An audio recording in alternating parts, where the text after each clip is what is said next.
A lot of talk about what's happening in the Liberal Party and the National Party. Now let's catch up with Shadow Communications Minister Melissa McIntosh. Thanks for joining us, Melissa.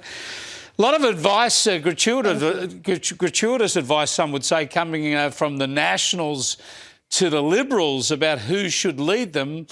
Do you want to buy into the Nationals argument now? Do you think Colin Boyce is the man to lead the Nationals?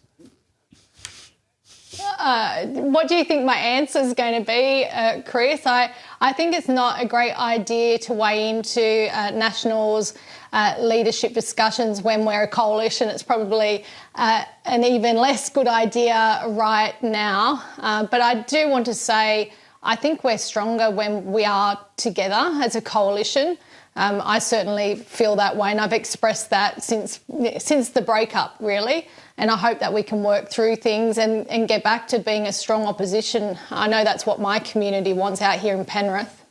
Yeah, I think there's no doubt that the fact that Nationals leader has basically said he wants the Liberals to change their leader has galvanised a lot of Liberals. Why, behind Sussan Ley, why should they change at the behest of the Nationals? But there's no doubt she's in strife.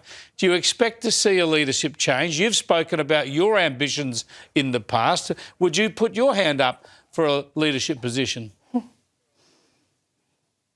You're right, I have spoken about my ambitions publicly, and I've also said, I do love our country and I love our party, and it'd be such an honour in the future, but that doesn't mean that's now, and Sussan does have my support as our leader. I always back the leader. It's been my mantra since I got into politics, and when I go out into Penrith, and I've been doing that a lot. I think when there's a bit of strife around, the best thing to do is go back to your community. They want us to sort things out quickly and get back to thinking about them. Big issues here. I know Pauline thinks she owns the issue of immigration, but people in Penrith, I surveyed my community a number of weeks ago, even months now, around immigration, and 90% of survey respondents said it's too high and they want it to come down, and it's putting pressures on our schools, on infrastructure, on services, definitely on our hospital. And there's an element of people being concerned about the safety of our citizens when it comes to immigration. I spoke about this in Parliament last week, and this is just one issue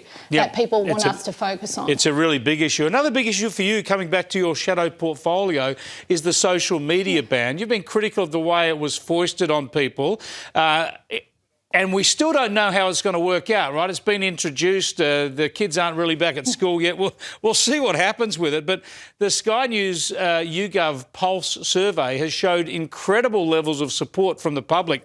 69% of people, all up, support this social media ban. Do you think that support is going to continue, or do you think we're going to see problems unfold?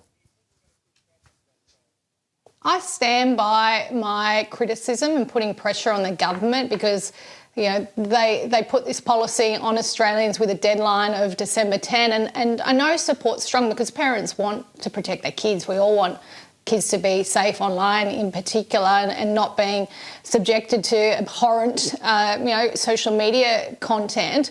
But I'm questioning still around the effectiveness of it. And the Prime Minister said, well, success is a national conversation. Well, I don't think that's really success. And even today it's been reported that the age verification technology that the company is doing this for Snapchat aren't checking whether it's correct when somebody says they're a certain gender or a certain age. And I think that's a concern as well, because we know kids are getting around it. You just got to go down to your local shopping centre and kids still have their heads in their phones and they're still on this social media. I've seen a lot of teenagers on their mobile phones, absolutely. I think they might be getting around it. Either that or they're all watching Sky News on Flash. I wish it was so, but I don't think that's what the kids are doing. Thanks for joining us, Melissa. Really appreciate it. When you're on.